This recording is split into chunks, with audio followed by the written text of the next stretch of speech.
কিয়ামতের দিন আমরা বলবো, আল্লাহ আমার আমল দিয়ে জান্নাত চাই না, আমি তোমার দয়া দিয়ে জান্নাত চাই। মাথাটাকে নিচু করে জীবনের সব গুনার ফিরিস্তিগুলো একটা একটা করে স্বীকার করে আল্লাহরে বলেন, আল্লাহ আমি পাপী, আল্লাহ আমার চেয়ে বড় পাপী এই দুনিয়াতে কেউ নাই। আমরা বলবো, আল্লাহ তুমি প্রশ্ন করার আগে তোমার একটা কথা বলি, আমারে কিছু জিজ্ঞেস করো না, আমি সব করেছি। এমন কোন পাপ নাই যে পাপ আমারে দিয়ে হয় নাই। তোমার রহমত দিয়ে তুমি জান্নাতে পাঠাবা, তোমার দয়ায় জান্নাতে যেতে চাই, আমল দিয়ে না। পারবেন বলতে? এজন্য বিপদে পড়লে আমরা চাইবো কার কাছে? আমাদের যাই দরকার হোক আমরা ফরিয়াদ করব কার কাছে? নাকি মাজারে যেয়ে চাবেন? মাজারে যেয়ে চাবেন। অনেকে তো মাজারে যেয়ে কপাল ঘষে, আছে না নাই? মাজারে যেয়ে সন্তান চায়, আছে? এই এলাকায় নাই, এই এলাকার লোকদের আকীদা খালেস আমি জানি। মাজারে যেয়ে কপাল ঘষে আর সন্তান চায়। আচ্ছা, মাজারে গেলে সন্তান পাওয়া যায়? আচ্ছা, মাজারে না গেলে যদি বাচ্চা না হতো, গরু ছাগলের যে বাচ্চা হয় ওরা কোন মাজারে মানত করে বলেন? কথা কি বুঝতেছেন? এই যে প্রতি বছর গরু ছাগল ভেড়া এগুলো যে বাচ্চা দেয়, এরা কোন মাজারে যে মানত করে? এজন্য চাইতে হবে একজনের কাছে, তিনি কে? আমার প্রিয় পটুয়াখালীবাসী, মাজার জিয়ারত করা সুন্নাহ। আমরা মাজার জিয়ারত করব, আল্লাহ ওয়ালাদের কবরে যাব, আমরা সেখানে যে সালাম দিব, দোয়া করব, নিজের জন্য করব, কবরে শুয়ে থাকা মাইয়েতের জন্য করব, পুরো মুসলিম উম্মার জন্য করব। কিন্তু কবরে যিনি শুয়ে আছে ওই বাবার কাছে সন্তান চাওয়া যাবে? চাকরি চাওয়া যাবে? সফলতা চাওয়া যাবে? সফলতা দেয় কে? সবাই বলেন নাই, আওয়াজ করে বলেন, সফলতা দেওয়ার মালিক কে? এক কথাই রব্বুল আলামিন বলেন, ওয়া ইয়ামসাসকাল্লাহু বিদুররিন ফালা কাশিফা লাহু ইল্লা হু ওয়া ইয়ুরিদকা বিখাইরিন ফালা রাদ্দা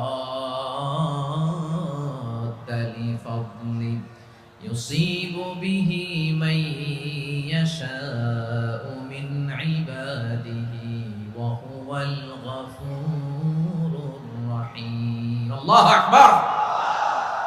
আল্লাহ বললেন, ওয়া ইয়ামসাসকাল্লাহু বিদুররিন ফালা কাশিফা লাহু ইল্লা হু। আল্লাহ যদি তোমাকে কোনো বিপদ স্পর্শ করায়, আল্লাহ যদি তোমারে কোনো বিপদে ফেলে দেয়, ওই বিপদ থেকে উদ্ধার করার তিনি ছাড়া আর কেউ নাই। জোরে বলেন ঠিক কি না? তিনি যদি কোনো বিপদে ফেলেন, তিনি ছাড়া বিপদ থেকে উদ্ধার করার কেউ নাই।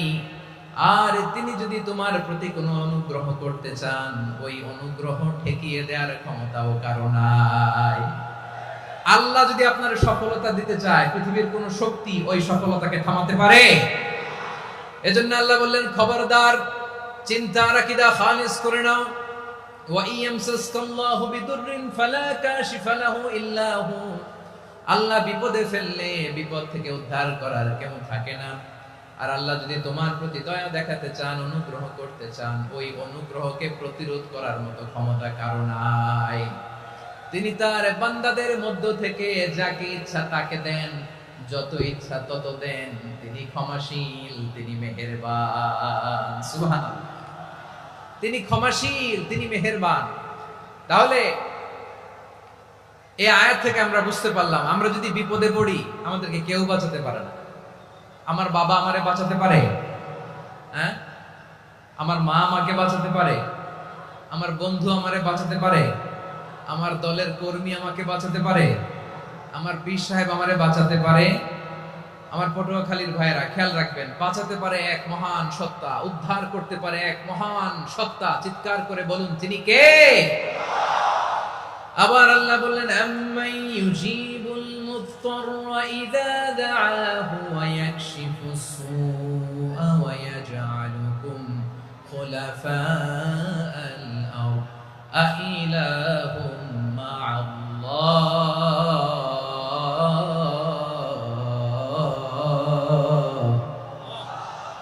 ক্বালিলাম মা তাযাক্কারুন। রব্বুল আলামিন বলেন, বিপদে পড়ে কাতর কণ্ঠে চিন্তাগ্রস্ত হয়ে যখন কেউ ফরিয়াদি হয়ে আল্লাহর ডাকে হাত তোলে, তখন এই ব্যক্তির ডাকে সাড়া দেয় কে? সবাই বলুন কণ্ঠে। বিপন্ন অবস্থায় আপনি যখন কেঁদে কেঁদে হাত তুলে আপনার দুঃখের কথা জানান, আপনি যখন ডাকেন তারে, তখন আপনার ডাকে সাড়া দেয় কে? আল্লাহ বলে আমি সাড়া দেই। তোমাদের বিপদকে মুক্ত করে দেয় কে?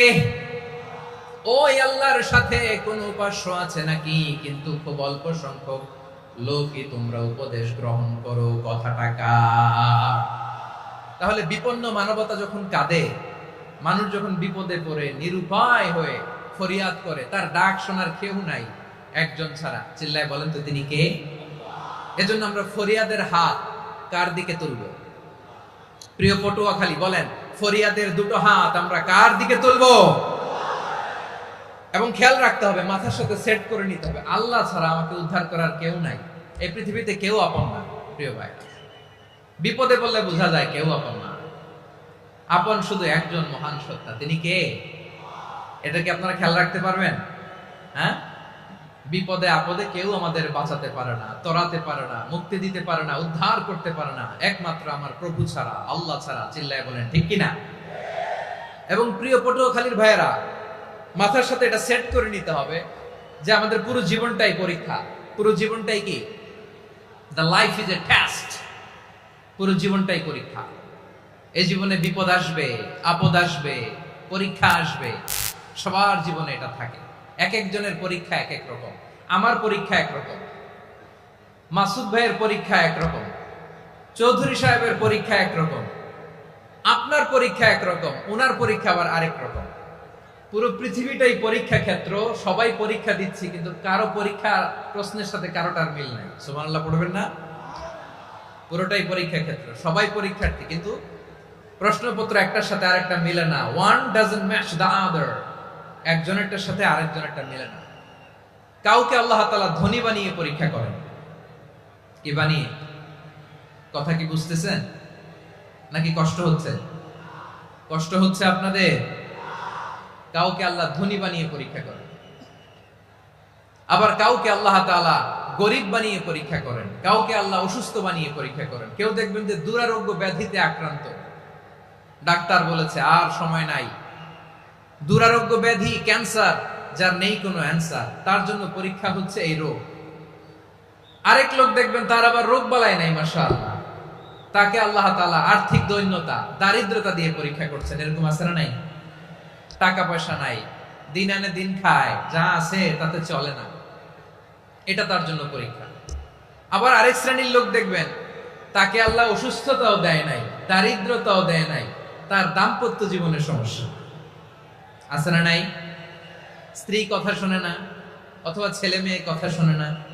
তাহলে পরীক্ষা সবার জীবনে আছে, এক একজনের পরীক্ষাটা এক এক রকম। আল্লাহ তাআলা দেখতে চায় যে এই পরীক্ষার সময় আমরা কিরকম রেসপন্স করি, how to deal with the test. কিভাবে এই বিপদ আপদ পরীক্ষাগুলোকে আমরা হ্যান্ডেল করব, ডিল করব, এটা হচ্ছে আজকের আলোচনার বিষয়। বুঝতে পেরেছেন সবাই আমার প্রিয় ভাইয়েরা? তাহলে পরীক্ষাময় আমাদের জীবন, বিপদ আপদ পরীক্ষা, এটা মানুষের পিছু ছাড়ে না। সবার জীবনে পরীক্ষা আছে। নবীদের জীবনেও পরীক্ষা ছিল। সাহাবারা জিজ্ঞেস করেছেন, ইয়া রাসূলুল্লাহ, আইয়ুন নাসি আশাদ্দু বালাআন ফিদ দুনিয়া, এই দুনিয়ার বুকে কাদের পরীক্ষা সবচেয়ে বেশি? বিশ্বনবী বলেছেন, আল আম্বিয়া। এই পৃথিবীতে সবচেয়ে বেশি পরীক্ষা আল্লাহ তাআলা নিয়ে থাকেন নবীদের। কাদের? নবীদের। সুম্মাল আমসাল ফাল আমসাল, এরপরে নবীদের পরের স্তরে যারা, তাদের পরীক্ষা। এরপরে তাদের পরের স্তরে যারা, তাদের পরীক্ষা। সিদ্দিকিনদের, শুহাদাদের, সলিহিনদের, আল্লাহওয়ালাদের। যার ঈমান যত মজবুত, তার জীবনে পরীক্ষাও তত বেশি। চিল্লায় বলেন ঠিক কিনা? তাহলে মুমিনরা, বিশ্বাসীরা, আমরা কি পরীক্ষা বিপদ আপদে ভয় পাই? হ্যাঁ, বিপদ দেখলে ভয় লাগে আপনাদের? ভয় লাগে? হ্যাঁ, না, মুমিনরা বিপদে ভয় পায় না, তারা হতাশ হয় না, সুবহানাল্লাহ, তারা নিরাশ হয় না। বিশ্বাসীরা হাল ছেড়ে দেয় না, তারা ভরসা রাখে একজনের উপর। চিল্লায় বলতে হবে তিনি কে? কারণ মুমিন জানে the grief isn't permanent, the test isn't permanent, the struggle in our life isn't permanent. আমাদের জীবনের দুঃখ, কষ্ট, স্ট্রাগল, এগুলো পার্মানেন্ট নয়। After every difficulties there is an ease. সব কষ্টের পরেই একটা সুখ আছে না নাই? রব্বুল আলামিন বলেন ফাইন্না মাআল উসরি ইউসরা, ইন্না মাআল উসরি ইউসরা, ভয় পেও না, চিন্তা করো না, কষ্টের সাথেই আমি রেখে দিয়েছি স্বস্তি। সুবহানাল্লাহ বলেন। মুমিন জীবনে বিপদ যত বেশি, কষ্ট যত বেশি, তার সামনে সফলতা তার চেয়েও বেশি, ঠিক কিনা বলেন? কারণ বিশ্বাসীরা জানে রাত্রি যত গভীর হয় সুবহে সাদিকের সময় তত আগাতে থাকে। গর্ভবতী নারীর পেটের ব্যথা যত বাড়তে থাকে, ঘরে নতুন মেহমান আগমনের সময় ঘনাতে থাকে। মুমিনদের উপর বিপদ, অত্যাচার, আপদ, পরীক্ষা যত বাড়তে থাকে, কালেমার পতাকা উড্ডয়নের সময় কাছে আসতে থাকে। বিশ্বাসীদের এগুলো হিসাব মিলানো অনেক আগে, এগুলো অনেক আগে হিসাব মিলানো। দুঃখের আধার শেষে সুখের আলো মিটি মিটি হাসে, চিল্লায় বলেন ঠিক কিনা? দুঃখ যত বেশি, পরীক্ষা যত বেশি, কষ্ট যত বেশি, সুখের সময় তত কাছাকাছি, চিল্লায় বলতে হবে ঠিক কিনা? এজন্য মুমিন জীবনে পরীক্ষা বেশি, মুমিনদের হতাশা নাই। মুমিনরা নিরাশ হয় না, হতাশ হয় কাফিররা।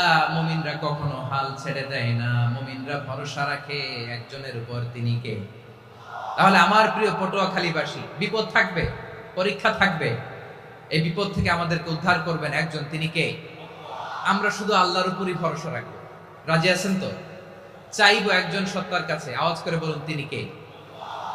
একজন সত্তার কাছে চাইবে। বিশ্বনবী ওনার চাচাতো ভাই আব্দুল্লাহ ইবনে আব্বাস রাদিয়াল্লাহু তাআলা আনহুকে বললেন, ইয়া আব্দুল্লাহ ইবনে আব্বাস, হে আব্দুল্লাহ ইবনে আব্বাস, ইদা সাআলতা ফাসআলিল্লাহ, যখন চাইবে আল্লাহর কাছে যাও। ও আব্দুল্লাহ, যখন চাইবা আল্লাহর কাছে চাও। ওয়া ইদা ইসতাআনতা ফাসতাইন বিল্লাহ, যখন সাহায্য চাইবা আল্লাহর কাছে ফরিয়াদ করো। জেনে রেখো ও আব্দুল্লাহ, ওয়া'লাম আন্নাল উম্মাতা লাউ ইজতামাআত আলা আন ইয়ানফাউকা বিশাইইন লাম ইয়ানফাউকা ইল্লা বিশাইইন ক্বাদ কাতাবাহু আল্লাহু লাক। ও আব্দুল্লাহ, জেনে রেখো, মনে রেখো, গোটা বিশ্বের সবাই মিলে যদি তোমার উপকার করতে চায় ততটুকুই তারা করতে পারবে যতটুকু আল্লাহ তোমার নসিবে সেটা লিখে রেখেছে, ঠিক কিনা বলেন? আর যদি গোটা বিশ্বের সবাই মিলে তোমার বিরুদ্ধে কনস্পাইরেসি করে, ষড়যন্ত্র করে, গোটা বিশ্বের সবাই মিলেও যদি তোমার ক্ষতি করতে চায় ততটুকুই শুধু পারবে যেটা আল্লাহ তোমার জন্য বরাদ্দ রেখেছে। যতটুকু আল্লাহ তাআলা তোমার জন্য বরাদ্দ রেখেছে অতটুকুই ক্ষতি করতে পারবে, আর এক চুল বেশিও করতে পারবে না, কমও করতে পারবে না, চিল্লায় বলেন ঠিক কিনা? এজন্য আমরা চাইবো কার কাছে? সবাই বলেন নাই, আওয়াজ করে বলেন কার কাছে?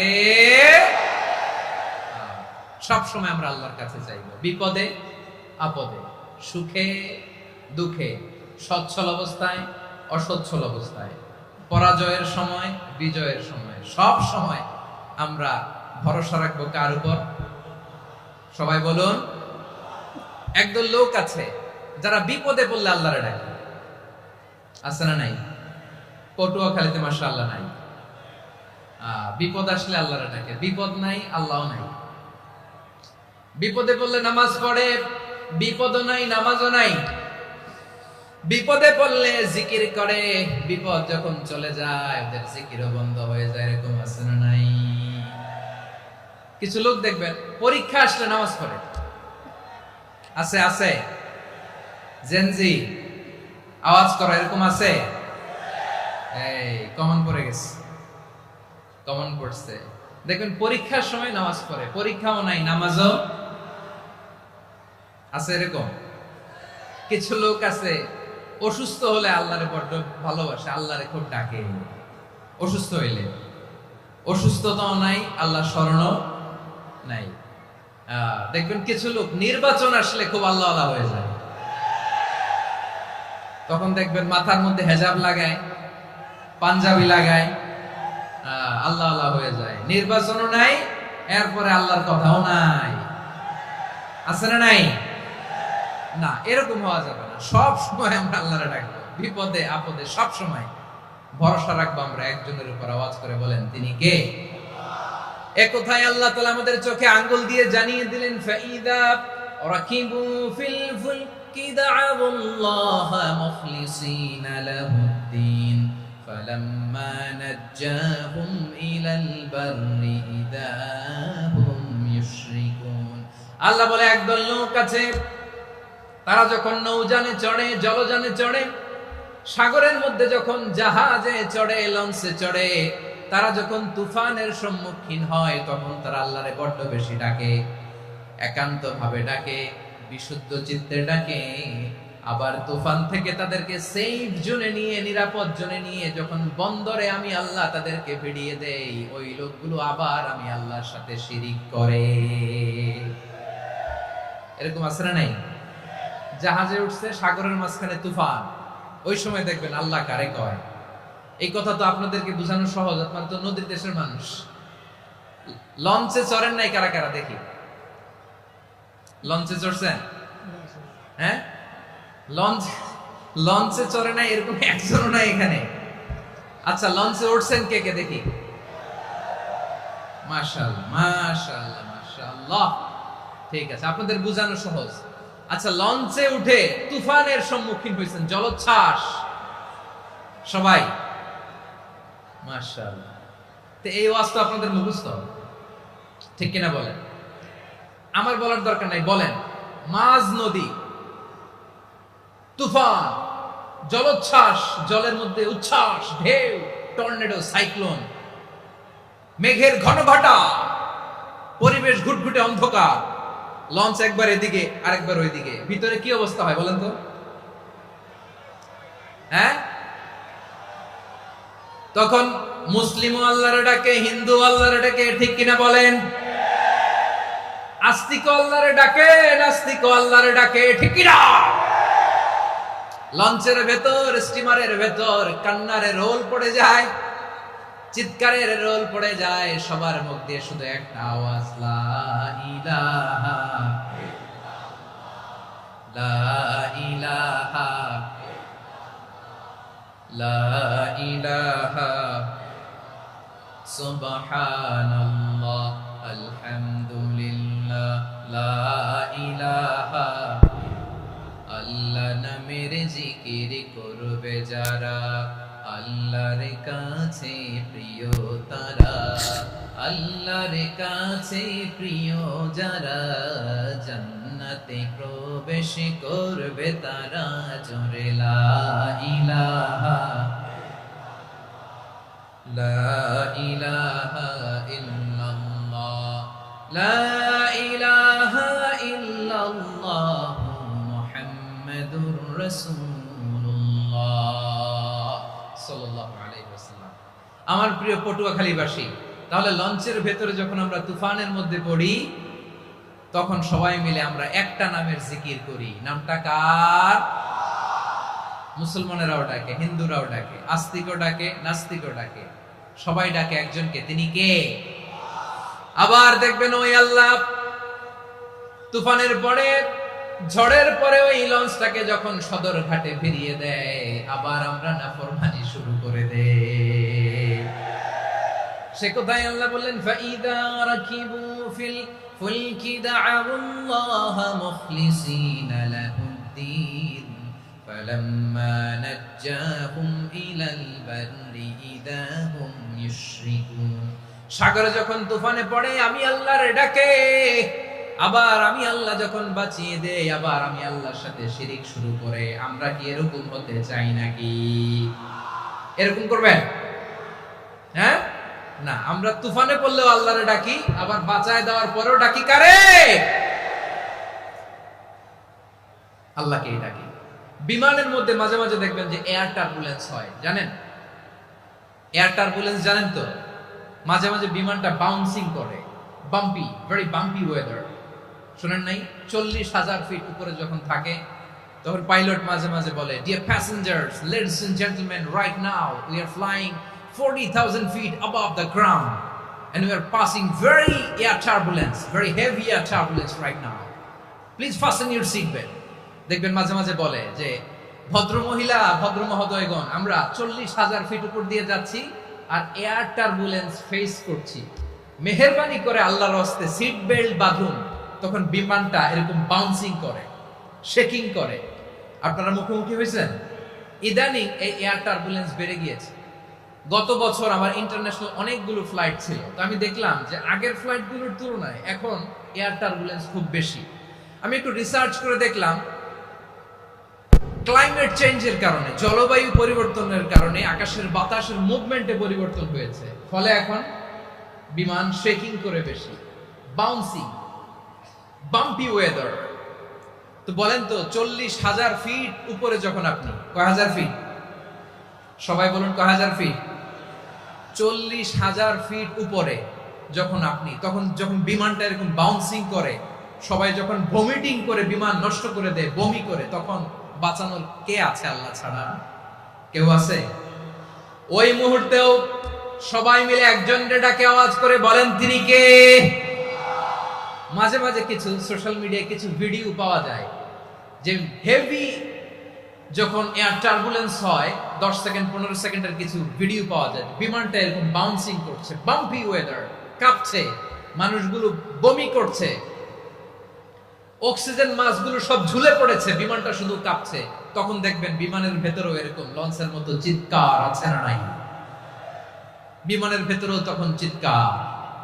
গত বছর হিথ্রো এয়ারপোর্ট থেকে সিঙ্গাপুর এয়ারলাইন্সের একটা ফ্লাইট, হিথ্রো টু চাঙ্গি, একটা ফ্লাইটে এমন বেশি এয়ার টার্বুলেন্সের শিকার হয়েছিল ওই এয়ারক্রাফটটা, 33 জন যাত্রী সেখানে আহত হয়েছে, একজন যাত্রী নিহত হয়েছে। কেবিন ক্রুজ, এয়ার হোস্টেস যারা আছে, একজনের নাক ফেটে, চোখ ফেটে, কপাল ফেটে, ব্লিডিং হয়ে শয়লা। প্রিয় ভাইয়েরা, 40,000 ফিট উপরে বিমানটা যখন কাঁপবে, তখন আমাদেরকে আল্লাহ ছাড়া আর কেউ বাঁচানোর আছে? এত আসতে বললে হবে? ওই কঠিন মুহূর্তে আমার বাবা আমারে বাঁচাতে পারে, আমার বন্ধু আমারে বাঁচাতে পারে।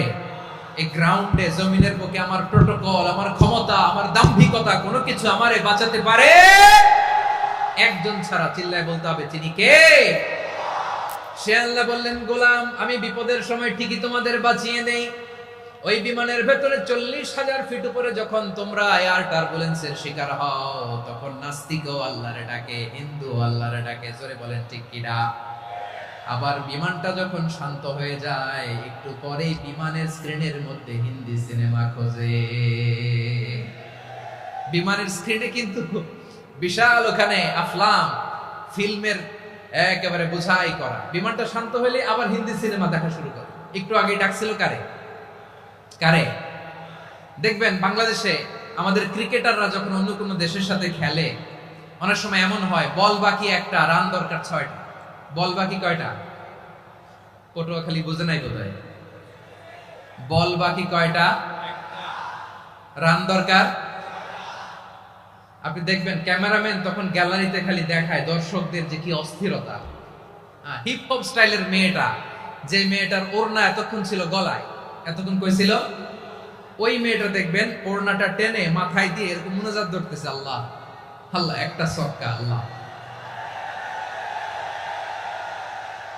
আল্লাহ, আমার লাল সবুজের পতাকারে তুমি অপমানিত কইরো না আল্লাহ, ইন্ডিয়ার সাথে আমাদের খেলা আল্লাহ আল্লাহ, একটা সক্কা, একটা।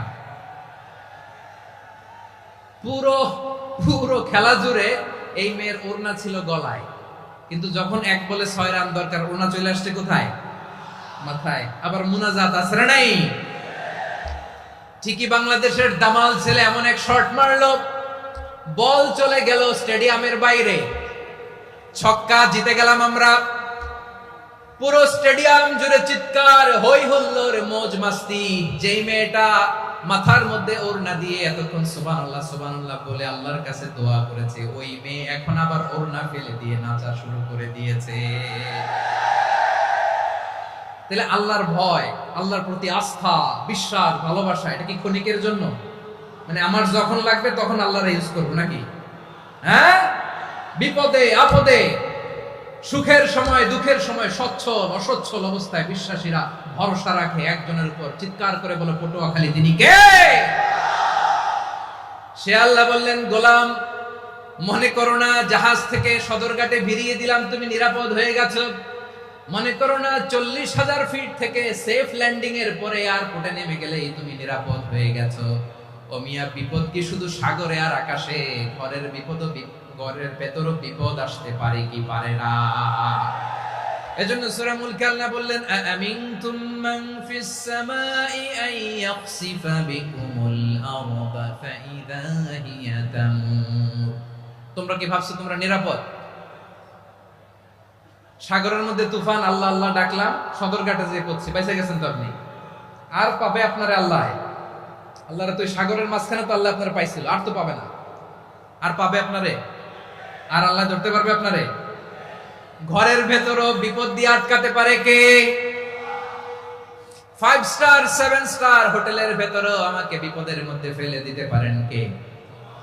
আল্লাহ বললেন তোমরা কি ভেবেছো তোমরা নিরাপদ? আমি চাইলে ল্যান্ডস্লাইডস, ভূমি ধস দিয়ে 1 লক্ষ এক মুহূর্তে নিয়ে যেতে পারি। এক সুনামি দিয়ে থাপ্পড় মেরে 3 লক্ষ সাগরের ভেতরে ঢুকায় দিতে পারি। 1 সেকেন্ডও লাগে না আমার। أم أمنتم من في السماء أن يرسل عليكم حاصبا فستعلمون كيف نذير। আল্লাহ চাইলে আকাশ থেকে পাথর বৃষ্টি নাজিল করতে পারেন কি পারেন না? এই মুহূর্তে এখানে ভূমিকম্প দিতে পারেন কি পারেন না? আচ্ছা, ভূমিকম্প যখন হয় আমাদের কারো হুঁশ থাকে? আপনি মনে করছেন আমরা সাধারণ মানুষ, আমরা দৌড় দেই, আর প্রেসিডেন্ট প্রধানমন্ত্রী ওনারা বুঝি খাটে শুয়ে থাকে?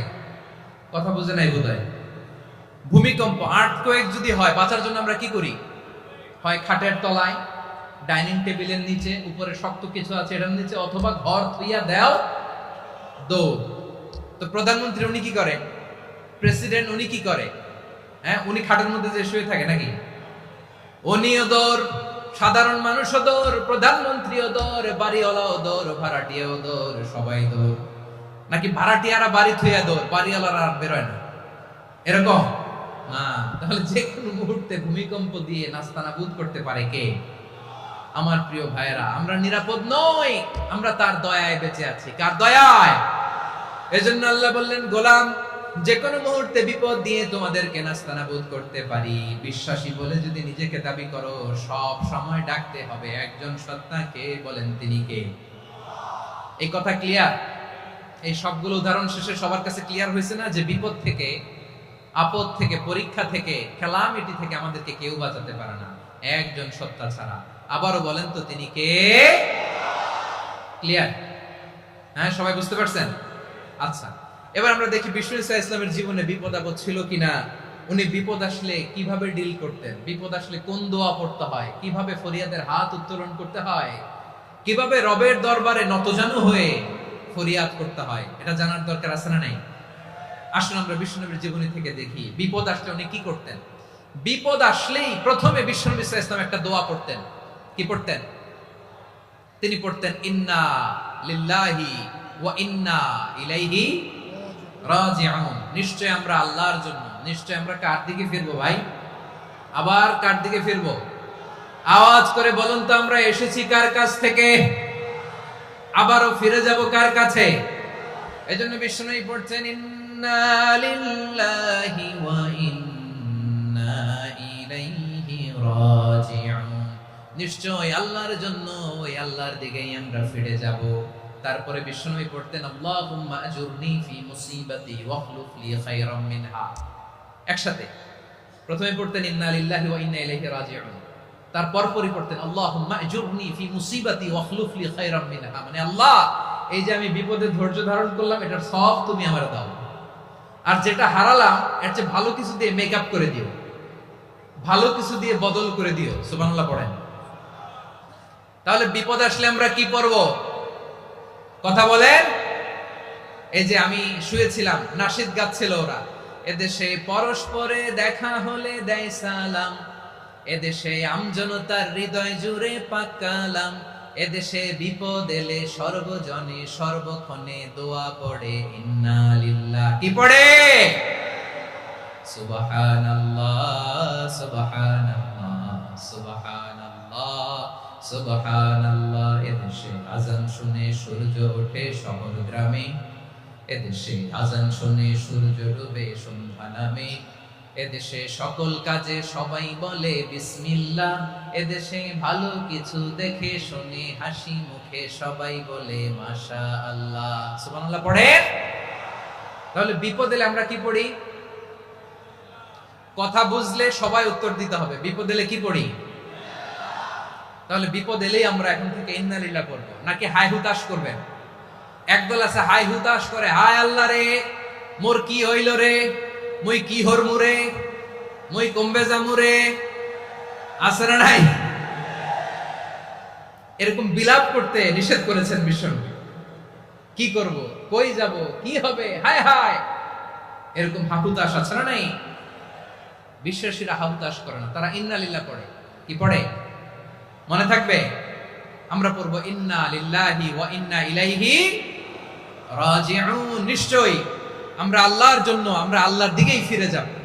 এরপর পড়বো আল্লাহুম্মা আজুরনি ফি মুসিবাতি ওয়া আখলুফ লি খায়রাম মিনহা।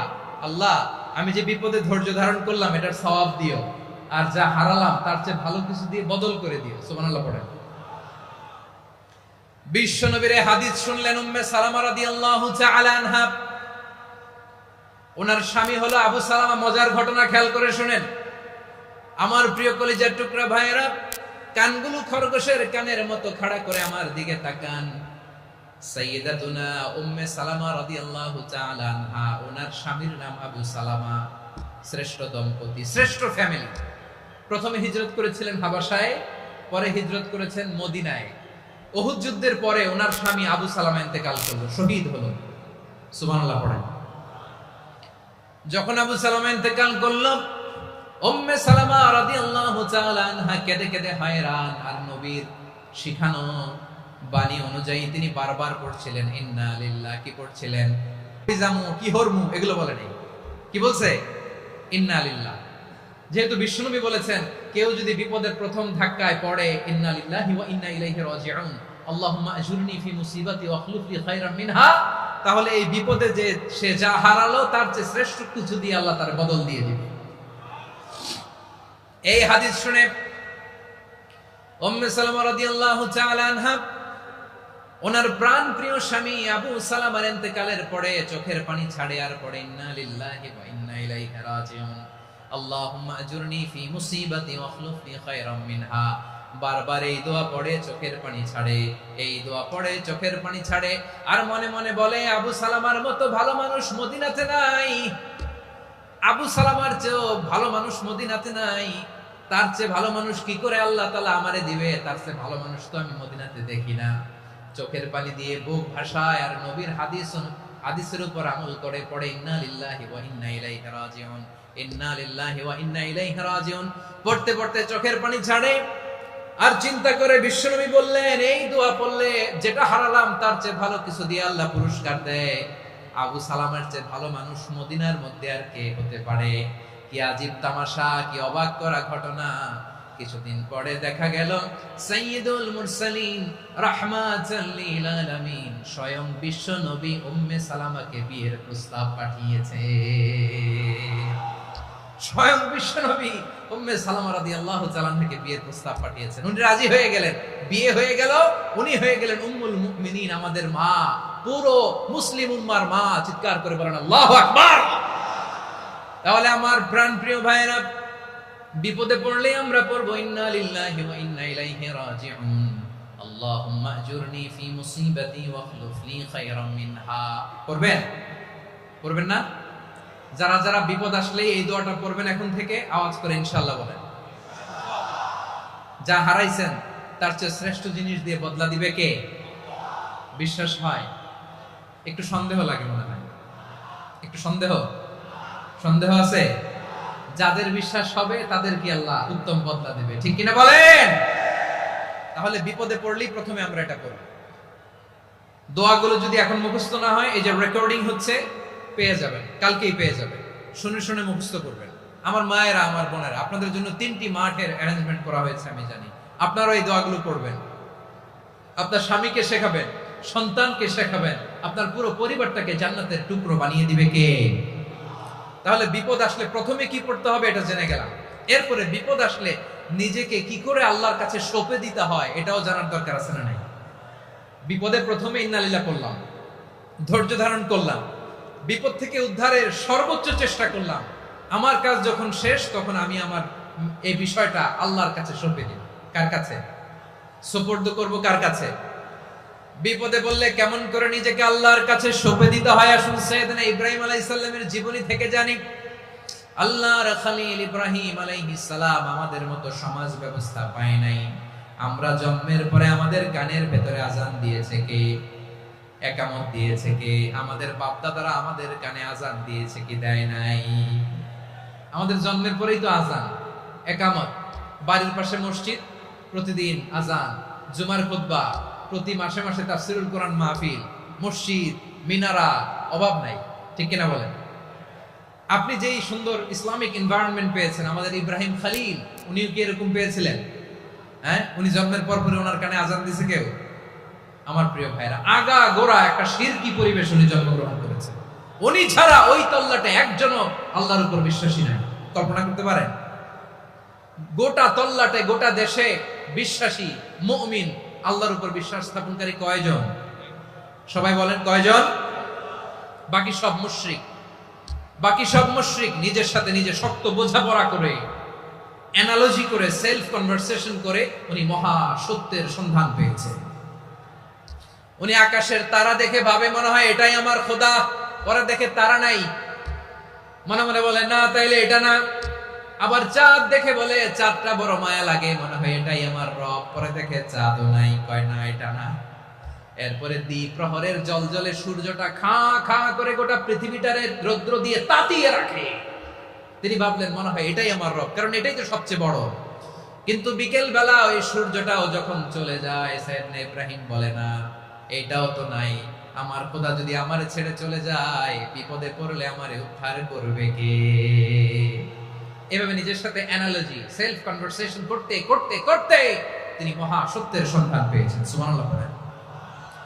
সব শেষে তিনি ডিসিশন নিয়ে ঘোষণা দিলেন, ইন্নী ওয়াজ্জাহাতু ওয়াজহিয়া লিল্লাযী ফাতারাস সামাওয়াতি ওয়াল আরদা হানিফান ওয়া মা আনা মিনাল মুশরিকিন। নিশ্চয় আমি এমন সত্তার দিকে মনোনিবেশ করলাম, মুখাপেক্ষী হলাম, যিনি আকাশ বানিয়েছেন, জমিন বানিয়েছেন, আমি মুশরিক নই। সুবহানাল্লাহ। পারতেন? আপনি পারতেন? কেউ নাই, লক্ষ লক্ষ মুশরিক, আপনি একা। ওনার মতো এরকম বিচক্ষণতা দিয়ে আল্লাহরে খুঁজে পাইতে পারতেন আপনি? কি নবী ছিল, আল্লাহকে খুঁজে পেয়েছে। যখন আল্লাহর ইবাদত শুরু করলো, এই কথা ছড়ায় পড়লো চারদিকে। নমরুদ সাইয়েদনা ইব্রাহিমকে ডেকে পাঠালেন। নমরুদ বলে, ইব্রাহিম তুমি নাকি মূর্তির পূজা না করে কোন নতুন রবের ইবাদত করো, কে তোমার রব? সাইয়েদনা ইব্রাহিম বললেন, রব্বি আল্লাযী ইউহয়ী ওয়া ইউমীত, আমি এমন রবের ইবাদত করি যিনি জীবন দেন, যিনি মৃত্যু দেন। নমরুদ বলে, তাই নাকি? তোমার রব জীবন দেয়, মৃত্যু দেয়, আর এটা তো আমি দেই। আমিও তো জীবন দেই, আমিও তো মৃত্যু দেই। সাইয়েদনা ইব্রাহিম বললেন, কেমন করে তুমি জীবন দাও, মৃত্যু দাও, একটু দেখাও তো। নমরুদ জেলখানা থেকে দুজন কয়েদিকে ডেকে আনলো। কয়েদি এনে অর্ডার করলো, একটাকে এখনই শিরোচ্ছেদ, হেড অফ, ডেথ পেনাল্টি, মৃত্যুদণ্ড দেয়া হলো। ফিনকি দিয়ে রক্ত বের হলো। নমরুদ বলে, দেখো দুজনকে ধরে আনলাম, একজন কয়েদিকে দিলাম ডেথ পেনাল্টি, মৃত্যুদণ্ড, ওরে মৃত্যু দিলাম। আরেকজন যে দাঁড়িয়ে আছে, চাইলে ওরেও আমি মৃত্যুদণ্ড দিতে পারি, কিন্তু না, ওরে আমি দিব না, ওরে আমি বাঁচায়া দিলাম, ছেড়ে দিলাম, মানে জীবন দিলাম। দেখো ইব্রাহিম, তোমার চোখের সামনে একজনরে মৃত্যু দিলাম, আর একজনরে জীবন দিলাম। আপাত দৃষ্টিতে তাই তো, একজনরে তো জীবন দিল, আরেকজনরে মৃত্যু দিল। সাইয়েদনা ইব্রাহিম এবার বিপাকে পড়ে গেলেন। কিন্তু এক একজন নবীকে আল্লাহ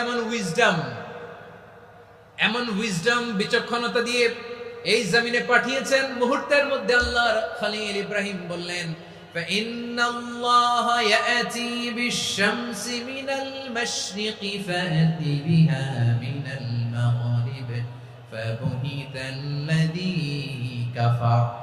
আল্লাহর খলিল ইব্রাহিম বললেন, নমরুদ বুঝলাম তুমি জীবন দাও, মৃত্যু দাও, দেখলাম, কিন্তু আমার রব, আমার আল্লাহ প্রতিদিন সকালবেলা উষা লগ্নে ওই পূর্ব দিগন্ত থেকে সূর্যটাকে উদিত করেন, সাঁঝের বেলা, বিকেল বেলা, কুথুরি লগ্নে, সন্ধ্যা বেলা ওই দ্বিপ্রহরের জল জলে সূর্যটাকে পশ্চিম দিগন্তে ডুবিয়ে দেন। মানে সকালবেলা পূর্ব দিক থেকে উদিত করা সূর্যটাকে পশ্চিম দিকে বিকেলে তিনি ডুবিয়ে দেন। তুমি যদি পারো ওই সূর্যটাকে পশ্চিম দিক থেকে উদিত করে পূর্ব দিকে ডুবিয়ে দাও। সুবহানাল্লাহ পড়বেন না? দেখেন, ইনস্ট্যান্ট ইন্টেলেক্ট, মুহূর্তে বিচক্ষণতা, উইজডম কাকে বলে? নমরুদ পারবে? নমরুদের বাপ পারবে? ওর দাদা, ওর 14 গোষ্ঠী, গোটা বিশ্বের সব ক্ষমতাধর রাষ্ট্রনায়করা একসাথে হলে পারবে? ফাবুহিতাল্লাযী কাফার পারে নাই, ব্যর্থ হয়েছে। এবার তেলে বেগুনে জ্বলে উঠেছে, রেগে মেগে আগুন বলে ফালকুহু ফিল জাহিম। ওর সাথে তর্ক নাই, না পেরে এবার এটারে আগুনে ফেলা। বিশাল বিশাল গাছ কেটে লাকড়ি এনে আগুনের কুণ্ডলি বানানো হলো, দাও দাও দাও দাও করে আগুন জ্বলে। আল্লাহর খলিল ইব্রাহিমকে আগুনে নিক্ষেপ করা হবে। আল্লাহর খলিল সাইয়েদনা ইব্রাহিমের হাতের মধ্যে রশি দিয়ে টাইট করে বাঁধা হলো, পায়ের মধ্যেও টাইট করে রশি দিয়ে বাঁধা হলো। আল্লাহর খলিল ইব্রাহিমকে আগুনের কুণ্ডলির মধ্যে ফেলা হবে। ও মিয়া, আপনি যে বিপদের কারণে ভয় পান, হতাশ হন, এটা কোনো বিপদ ওনার বিপদের সামনে? পটুয়াখালী আওয়াজ করে বলুন, সাইয়েদনা খলিল ইব্রাহিমের বিপদের সামনে আমাদের বিপদগুলো কোনো বিপদ? কোনো বিপদই না, এটা কোনো বিপদই না। হাত পা বেঁধে টাইট করে নিক্ষেপ করা হবে, সিম্পলি ফেলা যাবে না, কারণ দাও দাও করে দ্য ব্লেজিং ফায়ার, এমন আগুনের কুণ্ডলি কাছে যাওয়া যায় না, আগুনের উত্তাপে নিক্ষেপ করা হবে। হাতে রশি বেঁধে, পায়ে রশি বেঁধে আল্লাহর খলিল ইব্রাহিম আলাইহিস সালামকে আগুনের মধ্যে নিক্ষেপ করা হবে। আহা, এটার বলে অগ্নি পরীক্ষা। উনি অগ্নি পরীক্ষার সম্মুখীন হয়েছে। এজন্য কঠিন পরীক্ষাকে আমরা অগ্নি পরীক্ষার সাথে তুলনা করি, ঠিক কিনা? সাইয়েদনা জিবরাইল এসে বললেন, ও আল্লাহর খলিল, ওরা তো আপনার হাতও বেঁধে ফেললো, পাও বেঁধে ফেললো, নড়াচড়ার সুযোগ নাই, বলেন আমি জিবরিল ফেরেশতা আপনার জন্য কি করতে পারি? আল্লাহর খলিল ইব্রাহিম বলেন, ও জিবরাইল, তোমার কাছে আমার কোনো চাওয়া পাওয়া নাই। সুবহানাল্লাহ বলেন। তোমার কাছে বলার কিছু নাই, তোমার সাহায্যের আমার দরকার নাই। সাইয়েদনা ইব্রাহিম আলাইহিস সালামকে হাতে পায়ে রশি বেঁধে, হাত পা বাঁধা অবস্থায় জ্বলন্ত অগ্নিকুণ্ডে যখন নমরুদের দলবল নিক্ষেপ করবে, আল্লাহর খলিল কিভাবে নিজেকে আল্লাহর কাছে সঁপে দিয়েছেন, পটুয়াখালীর ভাইরা খেয়াল করে শুনুন। হাত পা বেঁধে আল্লাহর খলিলকে যখন নিক্ষেপ করা হবে, তিনি মুখ ফুটে বলে ফেললেন, হাসবুনাল্লাহু ওয়া নি'মাল ওয়াকিল। হাসবুনাল্লাহু ওয়া নি'মাল ওয়াকিল, আমার জন্য আল্লাহই যথেষ্ট, আমার জন্য আল্লাহই যথেষ্ট। তিনি আমার সবচেয়ে বড় গার্ডিয়ান, তিনি আমার সবচেয়ে বড় অভিভাবক। জিবরাইলের সাহায্যে অফারকে ফিরিয়ে দিলেন। দুনিয়ার বুকে কারো কাছে কিছু বলেন নাই, মুখ ফুটে বলেছেন হাসবুনাল্লাহ। ও আমার পটুয়াখালীর প্রাণের ভাইয়েরা, খেয়াল রাখবেন, কোন বান্দা তার হাতে থাকা সব চেষ্টাটুকুন করার পরে মুখ ফসকে মুখ দিয়ে যখন বলে ফেলে হাসবুনাল্লাহ, বান্দা যখন হাসবুনাল্লাহ বলে ফেলে, ওই ব্যাপারটা ডিল করার দায়িত্ব স্বয়ং আল্লাহ আরশের উপর থেকে নিয়ে নেয়। আপনি যখন বলে ফেলবেন হাসবুনাল্লাহ, এটা ডিলিং করবে কে তখন? চিল্লায় বলেন না, তিনি কে? বান্দা তার সাধ্যের সবটুকু চেষ্টার পরে নতজানু হয়ে যখন বলবে হাসবুনাল্লাহ, আল্লাহ তুমি আমার জন্য যথেষ্ট, নি'মাল ওয়াকিল, তুমি আমার শ্রেষ্ঠ অভিভাবক, তখন তার কি দরকার না দরকার এটা ডিল করে স্বয়ং আল্লাহ। নিক্ষেপ করা হলো সাইয়েদনা ইব্রাহিমকে অগ্নিকুণ্ডলিতে। হাজার হাজার মানুষের দৃশ্য দেখার জন্য জড়ো হয়েছে এরকম বিশাল ময়দানে। কিন্তু কি অবাক করা ঘটনা, সবাই ভয় পাচ্ছিল, না জানে কি হয়ে যায়। আল্লাহর খলিলকে যখন আগুনের কুণ্ডলিতে নিক্ষেপ করা হয়, আল্লাহর খলিল ইব্রাহিম আগুনের কুণ্ডলের মধ্যে বসে বসে মানুষগুলোর দিকে তাকিয়ে হাসতে শুরু করে দেয়। কারণ আকাশ থেকে রব্বুল আলামিন স্পেশাল ভার্ডিক্ট নাজিল করেছেন, স্পেশাল হুকুম জারি করেছেন, কুলনা ইয়া নারু কুনি বারদান ওয়া সালামান আলা ইব্রাহিম।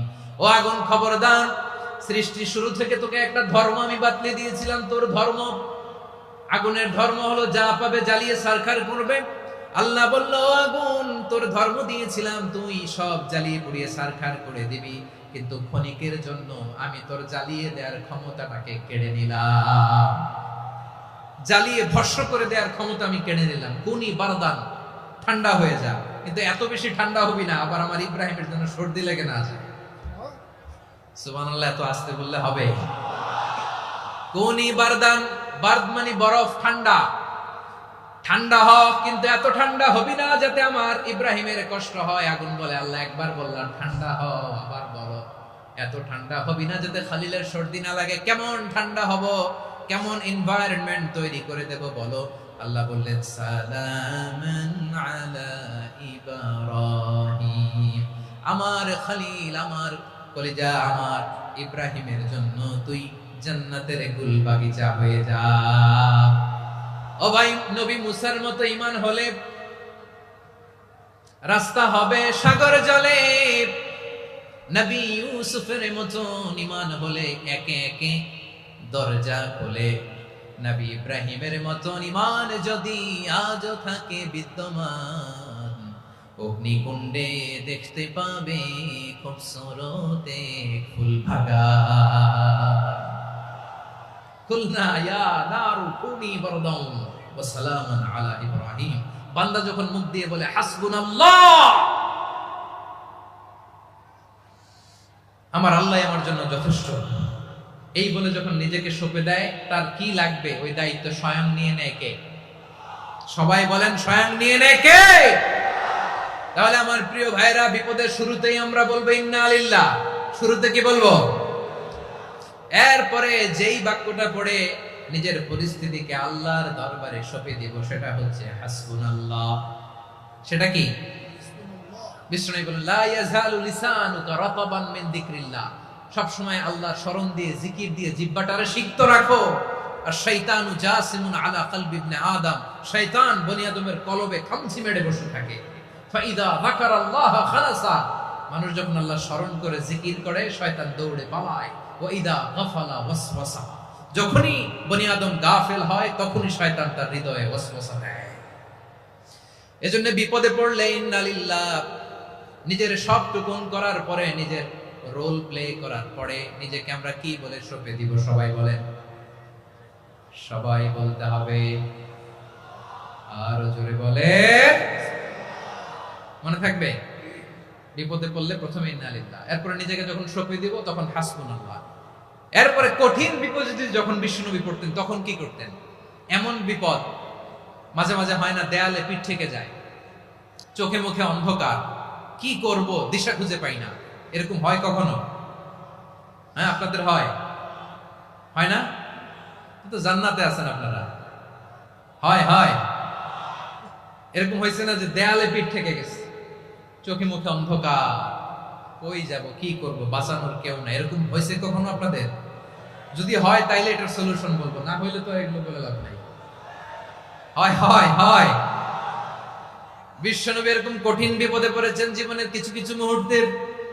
ওই মুহূর্তে বিশ্বনবী স্পেশাল দুইটা দোয়া পড়তেন, এই দোয়াগুলো আপনাদেরকে জানিয়ে দে। বিশ্বনবী বলেন, কঠিনতম বিপদে যখন পড়বা, দেয়ালে পিঠ থেকে যায়, চোখে মুখে অন্ধকার, বাঁচার কোনো উপায় নাই, তখন পড়বা লা ইলাহা ইল্লা আনতা সুবহানাকা ইন্নী কুনতু মিনাজ জালিমিন।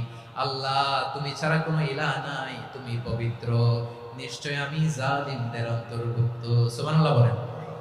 এই দোয়া সাইয়েদনা ইউনূস আলাইহিস সালাম পড়েছিলেন যখন মাছের পেটে ছিলেন। কিসের পেটে? এবং অনেক মুফাসসিরিন ইকরাম বলেছেন, অনেক আহলুল ইলমরা বলেছেন, এটা হচ্ছে ইসমে আজম। ইসমে আজম এমন দোয়া যেটা দিয়ে দোয়া করলে আল্লাহ দোয়া কবুল করে, কিন্তু এটা কোনটা, এটা নিয়ে ইখতিলাফ আছে। কোন কোন আহলুল ইলম বলেন লা ইলাহা ইল্লা আনতা সুবহানাকা ইন্নী কুনতু মিনাজ জালিমিন, এটা হচ্ছে ইসমে আজম। সাইয়েদনা ইউনূস আলাইহিস সালাম পড়েছেন, আপনারা পড়েননি? তুফান হইলে পড়েন না? আমাদের এলাকায় তো এটা খুব, এটার উপর ব্যাপক আমল আছে। পটুয়াখালীতে কি অবস্থা বলেন? পড়েন পড়েন পড়েন পড়েন।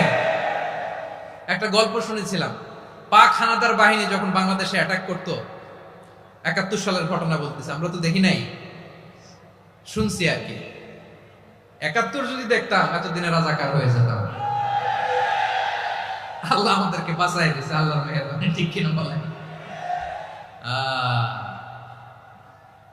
মন মতো হইলে মুক্তিযোদ্ধা, মন মতো না হইলে রাজাকার। কত কিছু দেখলাম এই শাহবাগের বুকে। আল্লাহ, 71 সালে দেখি নাই, আমরা শুনেছি পাক হানাদার বাহিনী জিজ্ঞেস করত মুসলিম না অমুসলিম চেক করার জন্য, বলতো কালেমা বল, কালেমা বাতাও। তো যারা কালেমা বলতে পারতো পাকিস্তানি বাহিনী নাকি ওদেরকে ছেড়ে দিত, শুনেছি। তো একজনকে, এক বাঙালিরে পেয়ে তার মাথার মধ্যে বন্দুকের নল ধরে বলতেছে কালেমা বল সালে, কালেমা বাতা, কালেমা বল। তো ভয়ের চোটে এই দোয়া পড়া শুরু করছে।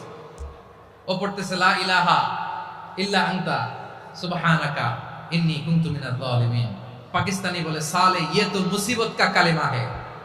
বাঙালি কয় হাম তো ভি মুসিবত মে হ্যায়। পাকিস্তানি বলে বেটা কোন দোয়া বললি, এটা তো মুসিবতের কালেমা। কয় আমিও তো মুসিবতে আছি, আমার মাথার মধ্যে বন্দুক ধরে তুমি আমারে কালেমা জিজ্ঞেস করো, এখন কোনটা কালিমা আর কোনটা কি দোয়া, আমার হুঁশ আছে নাকি?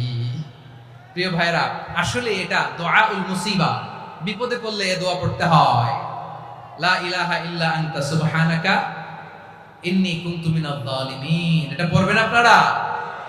এই দোয়া পড়ে সাইয়েদনা ইউনূস আলাইহিস সালাম মাছের পেট থেকে রক্ষা পেয়েছিলেন। রক্ষা করেছিল কে? তুমি ইউনূস নবীরে যখন খাইলো মাছেতে গিলিয়া, ফেরেশতা পাঠাইয়া দিলে ইসমে আজম দিয়া। প্রাণে ছিল যাহার ভয় সেথা পাইল আশ্রয়, প্রাণে ছিল যাহার ভয় সেথা পাইল আশ্রয়। মাছের পেট হতে সে যে পেল পরিত্রাণ। আল্লাহু আল্লাহু তুমি জাল্লে জালালুহু, শেষ করা তো যায় না গে তোমার গুণগান। আল্লাহু আল্লাহু সুবহানাল্লাহ পড়ে।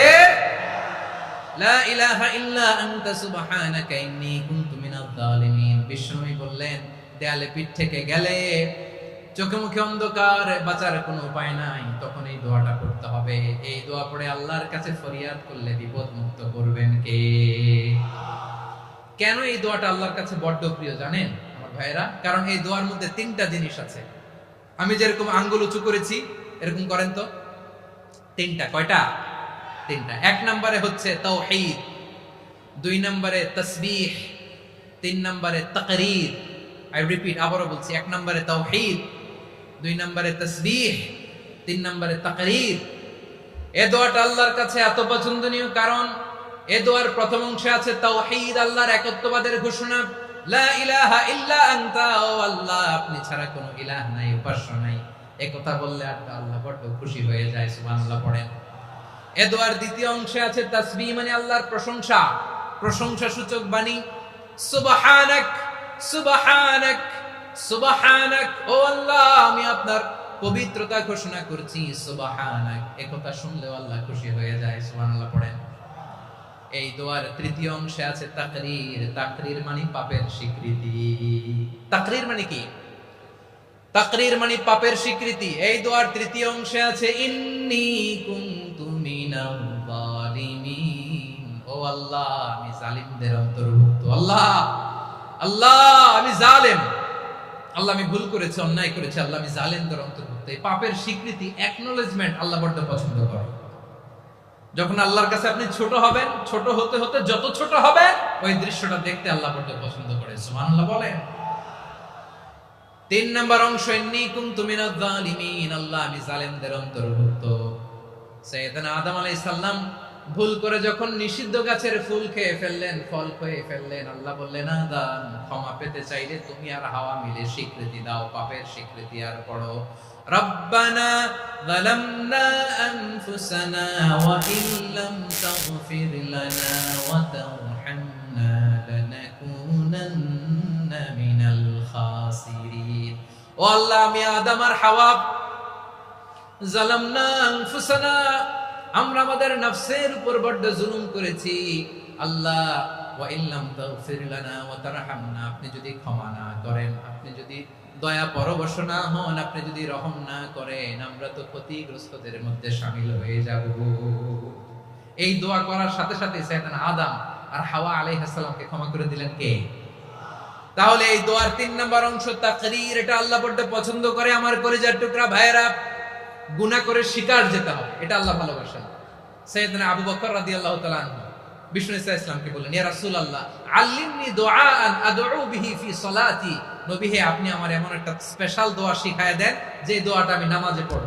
নবী বললেন, তাহলে তুমি পড়ো, আল্লাহুম্মা ইন্নী যালামতু নাফসি যুলমান কাসীরান ওয়া লা ইয়াগফিরুয যুনুবা ইল্লা আনতা ফাগফিরলি মাগফিরাতাম মিন ইনদিকা ওয়ারহামনি ইন্নাকা আনতাল গফুরুর রহিম। সুবহানাল্লাহ।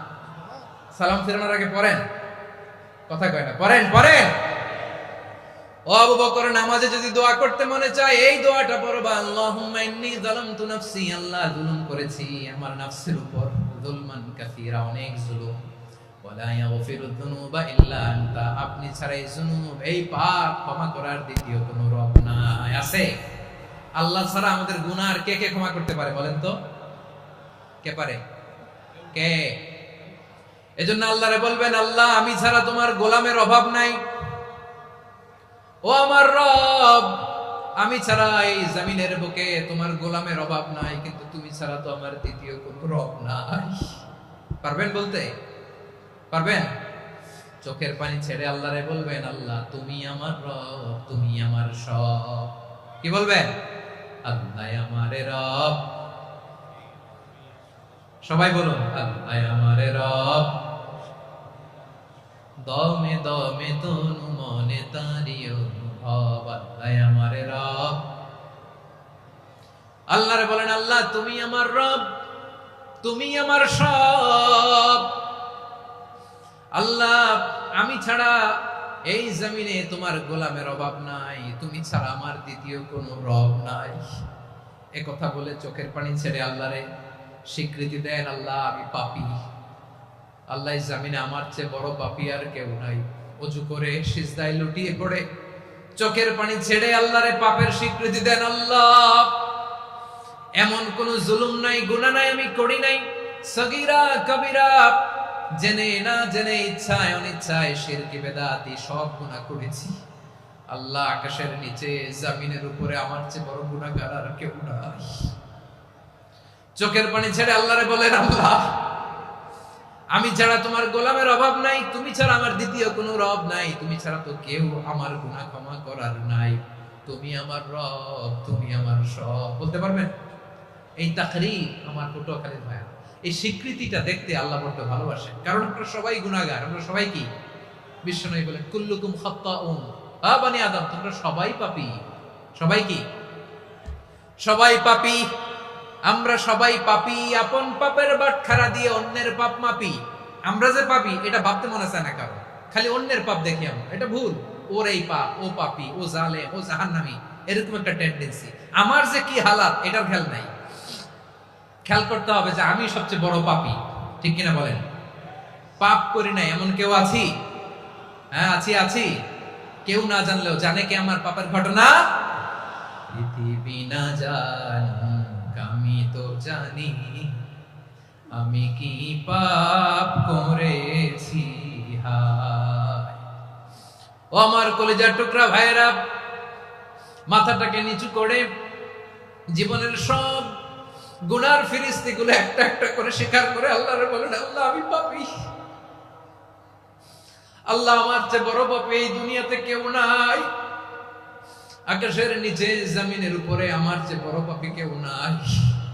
একটা একটা করে আল্লাহ স্বীকার করি আমি পাপী, সব পাপের স্বীকৃতি দিলাম। পৃথিবী না জানুক আমি তো জানি, আমি কি পাপ করেছি হায়। আমার পাপের করলে বিচার, বাঁচার আমার নাই উপায়। দয়াময় তুমি মাফ করো আমায়, মাফ করো। আল্লাহ তাআলা যদি দয়া করে আমাদেরকে মাফ না করে, আমাদের বাঁচার কোনো উপায় নাই। আপনি কি ভেবেছেন আপনার নামাজ দিয়ে আপনি জান্নাতে যাবেন? আপনি তাহাজ্জুদ গুজার, সেজদা দিতে দিতে কপালে দাগ ফেলেছেন, এটা আপনারা জান্নাতে নেবে না? আপনি এলাকার সবচেয়ে বড় হাতেম তাই দানশীল, এই দানের ভরসায় বসে আছেন, কশিন কালো না। আমাদের নামাজ, আমাদের রোজা, আমাদের ইবাদত, এগুলোকে মিজানের পাল্লায় উঠালে কোনো ওজনই হবে না। তবে আমাদের একটা কৌশল জানা আছে, আমরা আল্লাহর রহমতের ভিখারি। আমরা সেদিন আগেই গুনার স্বীকৃতি দিয়ে দেব। আমরা বলবো, আল্লাহ তুমি প্রশ্ন করার আগে তোমারে একটা কথা বলি, আমারে কিছু জিজ্ঞেস করো না, আমি সব করেছি। এমন কোন পাপ নাই যে পাপ আমারে দিয়ে হয় নাই।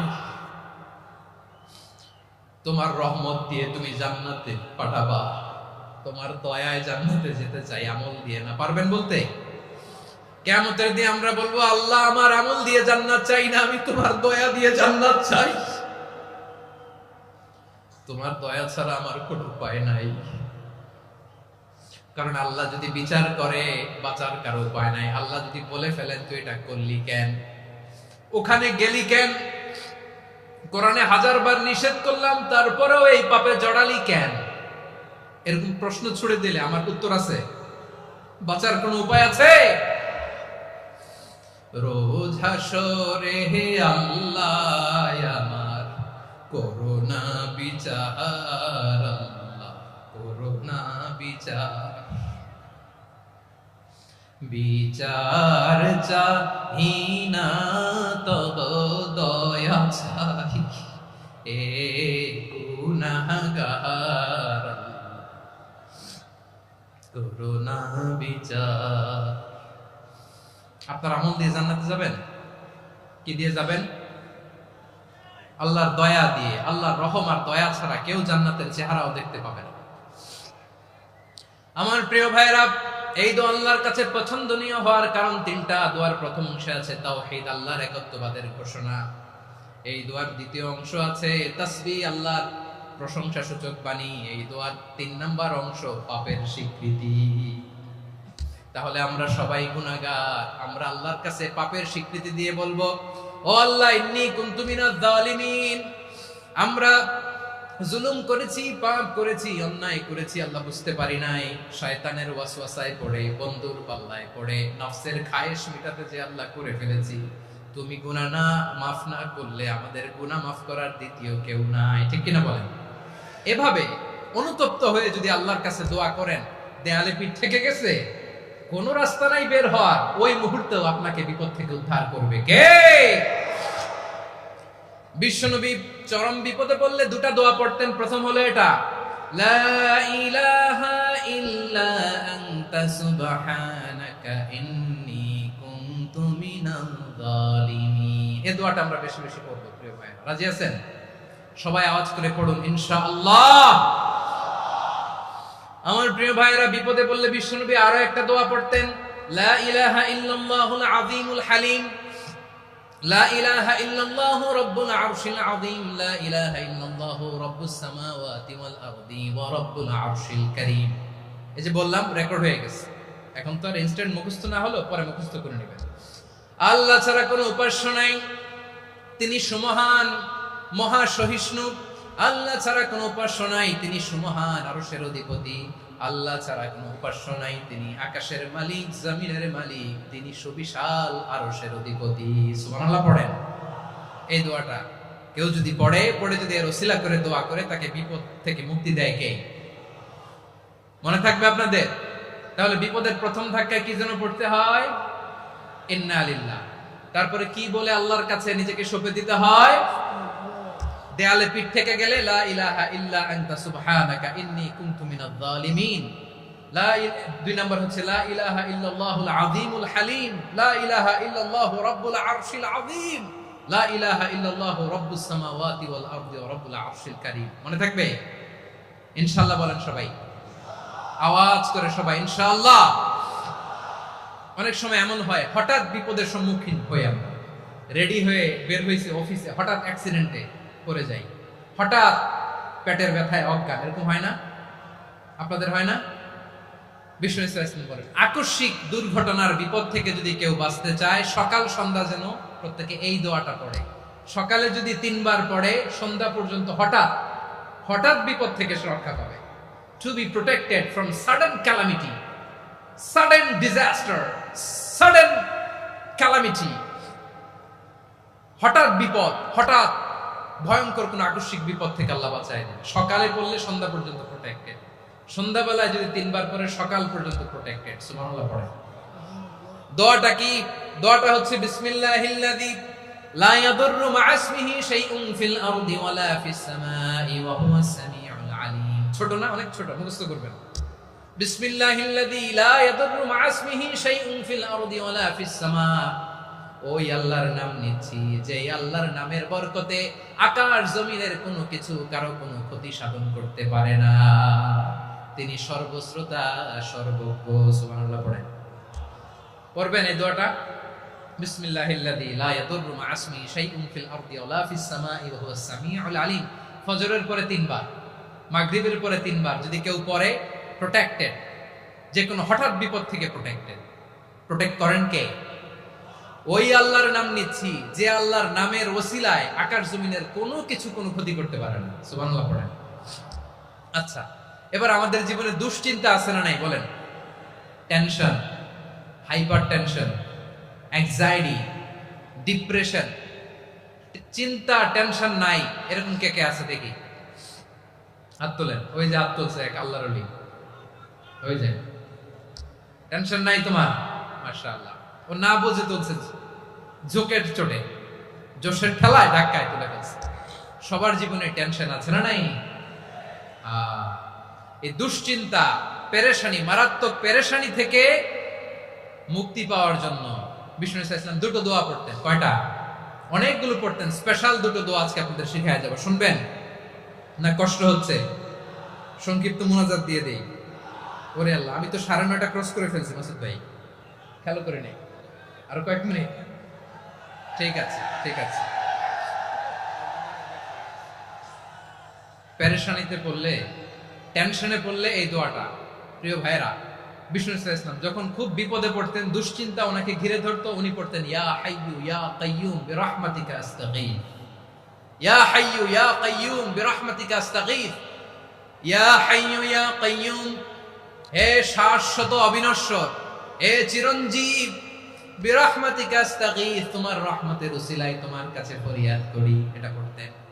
আবার আরেক বর্ণনায় এসেছে ইয়া হাইয়ু ইয়া কাইয়ুম বিরহমাতিকা আস্তাগীথ আসলিহ লি শা'নি কুল্লাহু ওয়া লা তাকিলনি ইলা নাফসি তারফাতা আইন। আসলিহ লি শা'নি কুল্লাহ, আল্লাহ আমার সবকিছু আপনি সেটেল করে দেন।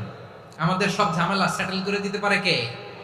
আমরা তো সেটেলমেন্টের জন্য এসপি সাহেবের কাছে যাই, ডিসি সাহেবের কাছে যাই, অমুক ভাইয়ের কাছে যাই, তমুক ভাইয়ের কাছে যাই। এই দোয়া পড়লে আরশের উপর থেকে আপনার ম্যাটার সেটেল করে দিবে কে? তাহলে পড়বেন ইয়া হাইয়ু, হে চিরঞ্জীব। হাইয়ু মানে চিরঞ্জীব, যিনি চিরকাল বেঁচে থাকবেন, মরবেন না। আল্লাহ মরবেন? তার কোনো লয় আছে? ক্ষয় আছে? সূরা রহমানে আল্লাহ বললেন কুল্লু মান আলাইহা ফানি ওয়া ইয়াবকা ওয়াজহু রাব্বিকা যুল জালালি ওয়াল ইকরাম ফাবিআইয়ি আলাই রাব্বিকুমা তুকাযযিবান। জমিনে যা আছে সব ফান, ভ্যানিশ হয়ে যাবে, নিশ্চিহ্ন হয়ে যাবে, শেষ হয়ে যাবে, সব বিলুপ্ত হয়ে যাবে একজন ছাড়া। জোরে বলেন তিনি কে? ইয়া হাইয়ু। আমার সাথে আওয়াজ করে পড়েন ইয়া হাইয়ু ইয়া কাইয়ুম ইয়া হাইয়ু ইয়া কাইয়ুম বিরহমাতিকা আস্তাগীথ আসলিহ লি শা'নি কুল্লাহ ওয়া লা তাকিলনি ইলা নাফসি তারফাতা আইন। এভাবে দোয়া করলে আপনাকে বিপদ মুক্ত করবে কে? এই দোয়াটা কেন পছন্দ আল্লাহর কাছে? কারণ এখানে আল্লাহর 2টা সুন্দর নাম আছে, গুণবাচক নাম, আল হাই, আল কাইয়ুম। এই 2টো নাম আছে এখানে। আবার এই 2টা আয়াতুল কুরসির অংশ। আয়াতুল কুরসির শুরুতে এটা আছে না নাই? হ্যাঁ, আছে না নাই? 3 নাম্বার কারণ এটা ইসমে আজম। কোন দোয়াটা ইসমে আজম? যে দোয়া ওসিলায় দোয়া করলে আল্লাহ দোয়া ফেরায় না। অনেকগুলো মত আছে, সবচেয়ে ভ্যালিড মত হচ্ছে এটা, ইয়া হাইয়ু ইয়া কাইয়ুম। এর ওসিলা দিয়ে দোয়া করলে দোয়া কবুল করে কে? 2 নম্বরে বিশ্বনবী মারাত্মক বিপদে পড়লে আরেকটা দোয়া পড়তেন, আল্লাহুম্মা ইন্নী আবদুক, আগে দোয়াটা পড়ি শুনেন। আল্লাহুম্মা ইন্নী আবদুক ওয়া ইবনু আবদিক ওয়া ইবনু আমাতিক নাসিয়াতি বিয়াদিক মাদিন ফিয়া হুকমুক আদলুন ফিয়া কাদাউক আসআলুকা বিকুল্লি ইসমিন হুয়া লাক সাম্মাইতা বিহি নাফসাক আও আনসালতাহু ফি কিতাবিক আও আল্লামতাহু আহাদাম মিন খালকিক আও ইস্তা'সারতা বিহি ফি ইলমিল গায়বি ইনদাক আন তাজআলাল কুরআনা রাবিআ কলবি ওয়া নূরা সাদরি ওয়া জালাআ হুজনি ওয়া যাহাবা হাম্মি। সুবহানাল্লাহ পড়েন। বিষ্ণু বলতেন আল্লাহুম্মা ইন্নী আবদুক, ও আল্লাহ আমি আপনার গোলাম, ওয়া ইবনু আবদিক গোলামের ঘরের গোলাম, ওয়া ইবনু আমাতিক বাদীর ঘরের গোলাম। মানে আল্লাহ আমি আপনার গোলাম, আমার বাবা আব্দুল্লাহ ছিল আপনার গোলাম, আমার মা আমিনা ছিল আপনার বাদী। মানে আমরা গোলাম বংশের সব গোলাম। নিজেরে এর চেয়ে আর ছোট করে আল্লাহর কাছে উপস্থাপন করা যায় আমার ভাইরা? কথা কি বুঝতেছেন? নিজেকে এর চাইতে ছোট, নগণ্য আর তুচ্ছ করে আল্লাহর সাথে প্রেজেন্ট করা যায়? বিশ্বনবী বললেন, ও আল্লাহ আমি আপনার গোলাম, গোলামের ঘরের গোলাম, দাসীর ঘরের গোলাম, নাসিয়াতি বিয়াদিক আমার মাথার চুলের ছুটি আপনার হাতের মুঠোয়। আপনি ডানে টান দিলে আমি ডানে যেতে বাধ্য, আপনি বাঁয়ে টান দিলে বাঁয়ে যেতে বাধ্য। সুবহানাল্লাহ বলেন। পিছনে দুই একজন ভাই দাঁড়ালেন কেন? হ্যাঁ, বসুন। জায়গা চেঞ্জ করতেছে, সেই দুপুর থেকে বসে আছে আমি জানি। মাশাআল্লাহ, কেউ দুই একজন বেরিয়েছে, গ্যাপ পূরণ করতেছে। মাশাআল্লাহ পড়েন সুবহানাল্লাহ আলহামদুলিল্লাহ লা ইলাহা ইল্লাল্লাহ মুহাম্মাদুর রাসূলুল্লাহ সাল্লাল্লাহু আলাইহি ওয়াসাল্লাম। বিশ্বনবী বললেন, আল্লাহ আমার মাথার চুলের ঝুঁটি আপনার হাতের মুঠোয়। আচ্ছা, এইভাবে কাকে ধরা হয়? যে খুব ছোট, ঠিক কি না? নিজেকে কত ছোট করলেন বিশ্বনবী। ও আল্লাহ আমার মাথার চুলের ঝুঁটি আপনার হাতের মুঠোয়, আপনি ডানে টানলে আমি ডানে যাব, বাঁয়ে টানলে বাঁয়ে যাব। আল্লাহ আসআলুকা বিকুল্লি ইসমিন হুয়া লাক নাসিয়াতি বিয়াদিক মাদিন ফিয়া হুকমুক, আপনার নির্দেশ আমার উপর কার্যকর হবেই হবে। আদলুন ফিয়া কাদাউক, আপনার ফয়সালা, যেই ফয়সালাই আপনি আমার জন্য করেন এটাই ইনসাফ। সুবহানাল্লাহ বলেন। আমরা আল্লাহর ফয়সালায় সন্তুষ্ট হতে চাই না। কত কমপ্লেইন, আল্লাহ তুমি এটা দিলা না, ওইটা পাইলাম না, ওইটা হইল না রে, এরকম অভিযোগ কমপ্লেইন আমাদের আছে না নাই? আর বিশ্বনবী বলতেন আদলুন ফিয়া কাদাউক, আল্লাহ আমার জন্য তোমার যেটা ফয়সালা এটাই সবচেয়ে শ্রেষ্ঠ ইনসাফ, এর চেয়ে ইনসাফ আর হতে পারে? এভাবে কায়মান বাক্যে আল্লাহর কাছে বিশ্বনবী দোয়া করতেন।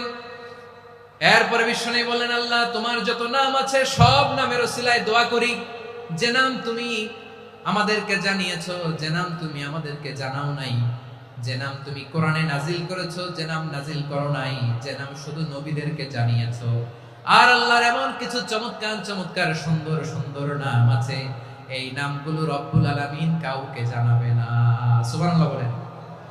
আমরা তো 99 নাম জানি, 100 নাম জানি আল্লাহ, কিন্তু আল্লাহর এমনও কিছু নাম আছে যেগুলো আল্লাহ বিশ্বনবীরও জানায় নাই। এগুলো আল্লাহ ইলমুল গায়বে রেখে দিয়েছেন। দোয়ার সময় বলবেন, আল্লাহ তোমার যেই নামগুলো জানি, যেগুলো জানি না, যেগুলো কোরআনে আছে, যেগুলো নাই, যেগুলো নবীরে খাস ভাবে জানাইছো ওগুলোর উসিলায়, যেগুলো কোনোদিন জানাবাও না তোমার ওই নামের উসিলাও তোমার কাছে চাই। আল্লাহ কোরআনকে আমার হৃদয়ের বসন্ত বানাও, আমার বক্ষের জ্যোতি বানাও, আমার চিন্তা দুশ্চিন্তা তুমি দূর করে দাও। বিশ্বনবী বললেন, এই কালিমাগুলো, এই বাক্যগুলো পড়ে যদি কেউ আল্লাহর কাছে ফরিয়াদ করে, তার হৃদয় থেকে দুশ্চিন্তা কাটিয়ে দিবে কে? পড়বেন, এই দোয়াগুলো পড়বেন। আচ্ছা, সব শেষে বলি, ঋণের বোঝায় যারা জর্জরিত, বিষ্ণু ইসলাম চমৎকার একটা দোয়া শিখিয়েছেন। আমাদের অনেকে ঋণের বোঝায় জর্জরিত, আছে না নাই? এদিকে কেউ আছেন? থাকলে হাত তোলার দরকার নেই, থাকলে এই দোয়াটা পড়বেন। এক সাহাবীর নাম আবু উমামা, নামাজের ওয়াক্ত ছাড়া উনি মসজিদে যেয়ে বসে আছে। বিশ্বনবী বললেন, কিরে আবু উমামা, নামাজের তো ওয়াক্ত হয় নাই, মসজিদে কি?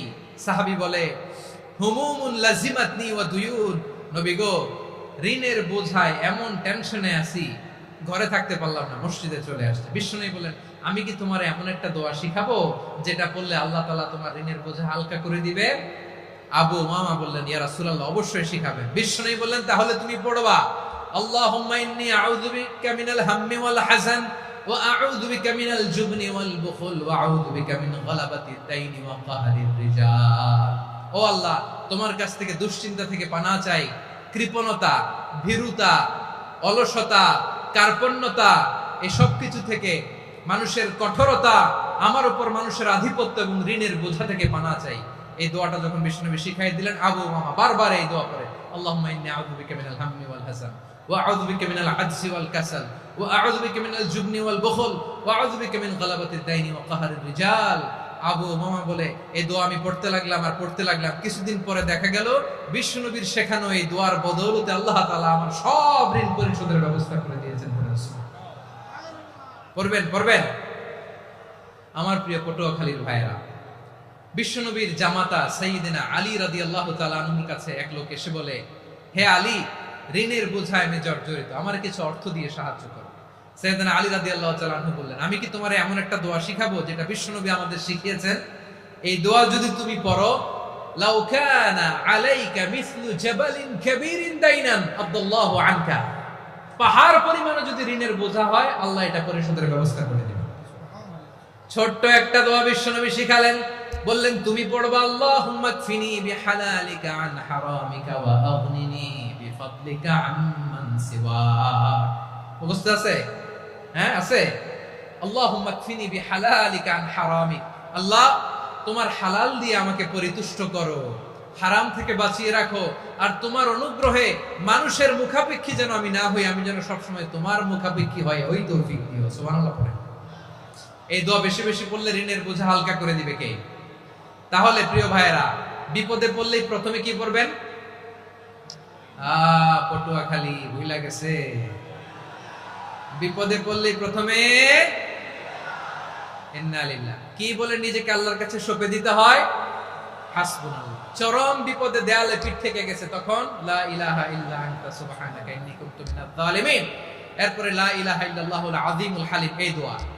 আকস্মিক বিপদ, হঠাৎ যেন কোনো বিপদ আমাকে পেয়ে না বসে, এটার জন্য বিসমিল্লাহিল্লাযী লা ইয়াদুররু মা ইসমিহি শাইউন ফিল আরদি ওয়ালা ফিস সামাই ওয়া হুয়াস সামিউল আলীম। সকালে 3 বার, রাতে 3 বার। আর মারাত্মক tension, hyper tension, anxiety, depression থেকে বাঁচার জন্য 2 দোয়া, ইয়া হাইয়্যু ইয়া কাইয়্যুম, ইয়া হাইয়্যু ইয়া কাইয়্যুম, মনে থাকবে? আর আল্লাহুম্মা ইন্নী আবদুক, এই দোয়া। ঋণ থেকে বাঁচার জন্য 2 দোয়া, আল্লাহুম্মা ইন্নী আউযু বিকা মিনাল হাম্মি ওয়াল হাযান, এটা। আর আল্লাহুম্মা কফিনি বিহালালিকা আন হারামিকা ওয়া আগনিনি বিফাদলিকা আম্মান সিওয়াক। আর সব সময় পড়ার জন্য একটা আমল দিয়ে যাই, উঠতে বসতে, অফিসে যাচ্ছেন, অফিস থেকে ফিরতেছেন, বসে আছেন, শুয়ে আছেন, ছোট্ট এক শব্দে আমরা যেন বেশি বেশি পড়ি আস্তাগফিরুল্লাহ। আওয়াজ করে আমার সাথে পড়ুন, আস্তাগফিরুল্লাহ। আবার পড়ুন, আস্তাগফিরুল্লাহ। আল্লাহ রাসূল সাল্লাল্লাহু আলাইহি ওয়াসাল্লাম বলেন, মান লাজিমাল ইস্তিগফার, যে সব সময় এরকম ইস্তিগফারের সাথে লেগে থাকে, জাআলাল্লাহু লাহু মিন কুল্লি যিকিন মাখরাজা, আল্লাহ তাআলা তাকে কোনো বিপদে আটকান না, সে জীবনে আটকাবে না, যে কোনো বিপদে আল্লাহ তার রাস্তা বের করে দিবেন। Way out, you will get a way out and solution. সুবহানাল্লাহ। ওয়া মিন কুল্লি হাম্মিন ফারাজা, দুশ্চিন্তা মুক্ত হবে। ওয়া ইয়ারযুকহু মিন হাইসু লা ইয়াহতাসিব, এমন জায়গা থেকে আল্লাহ রিজিকের বন্দোবস্ত করবে যেটা সে কল্পনাও করে না। আওয়াজ করে পড়েন সুবহানাল্লাহ। তাহলে মনে থাকবে আস্তাগফিরুল্লাহর কথা। সব শেষ কথা বলবো, সব শেষ আমার প্রিয় ভাইয়েরা। এটা গেল নিজের বিপদ। কিসের বিপদ? নিজে যদি বিপদে পড়েন। অন্যের বিপদ যদি দেখেন, এটার জন্য একটা দোয়া আছে। অনেক সময় আমরা দেখি হাসপাতালে ক্যান্সারের 3rd স্টেজে চলে গেছে, লোকটা হ্যাংলা হয়ে, চিকন হয়ে, হায়রে কি কষ্ট পায়, দেখি না? বিষ্ণু বলে, একটা দোয়া যদি কেউ অন্যের কোনো বিপদ দেখে পড়ে, ওই বিপদ তার জীবনে কখনো আসবে না। শুনবেন? শোনার আগ্রহ আছে? অনেক সময় হয় যে আমরা মহাসড়ক দিয়ে যখন চড়ি, দুর্ঘটনায়, আইরে আল্লাহ, দুর্ঘটনায় মানুষের মাথা একদিকে, দেহ আরেকদিকে, ব্লিডিং, এরকম হয় না? আল্লাহ তুমি হেফাজত করো। বিশ্বনবী বলেন, এই দুর্ঘটনা দেখে কেউ যদি এই দোয়াটা পড়ে, তার জীবনে সে কোনোদিন এরকম অ্যাক্সিডেন্টের সম্মুখীন হবে না। শুনবেন?